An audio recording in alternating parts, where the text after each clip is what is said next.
The old house creaked, a symphony of settling timbers and whispered drafts that usually lulled Clara to sleep. Tonight, however, sleep was a distant shore. A gnawing unease, a cold dread, kept her tethered to wakefulness. It wasn't just the usual bumps and groans. It was a different sound, a subtle scratching, like fingernails on wood, coming from somewhere deep within the walls. She tried to dismiss it. Rats, she told herself, just rats.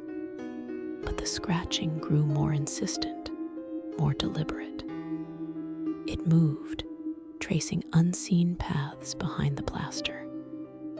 A shiver traced its way up her spine. She pulled the quilt tighter, her eyes scanning the shadows that danced in the moonlight, filtering through the grimy window. Then a faint thud echoed from downstairs, followed by a soft, dragging sound. Her heart hammered against her ribs. She wasn't alone. Her parents were away, leaving her in charge of the isolated farmhouse. She clutched her phone, fingers trembling as she dialed 911. The dial tone was a taunting silence. No service. Of course. The storm had knocked out everything. The scratching stopped. A new sound replaced it. A low, guttural moan that seemed to emanate from the very foundations of the house. Clara's breath hitched. It was too deep, too wrong to be human. It vibrated through the floorboards, a sound that spoke of ancient pain and unholy hunger. Suddenly, the doorknob to her bedroom began to rattle.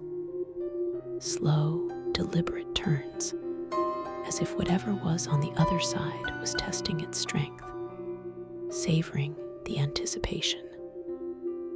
Clara scrambled off the bed, backing away, her eyes fixed on the door. The moaning intensified, now punctuated by a wet, slithering noise. A crack appeared in the wood near the doorknob, widening with each tortured twist. A dark, viscous fluid began to ooze from it, smelling of damp earth and decay. Clara gagged, pressing a hand to her mouth. Then, a single, unblinking eye, impossibly large and iridescent, peered through the widening aperture. It wasn't human. It was a kaleidoscope of swirling obsidian and malevolent emerald, reflecting nothing but pure, unadulterated malice. The door burst inward with a splintering crash. The moaning erupted into a chorus of unearthly shrieks. Clara saw a hulking, misshapen silhouette filling the doorway, its limbs contorted at unnatural angles, its skin slick and glistening. It moved with a horrifying fluidity, a grotesque mockery of life. She turned and fled, not towards the shattered doorway, but towards the open window. The wind whipped at her hair as she scrambled out, landing awkwardly on the damp grass below.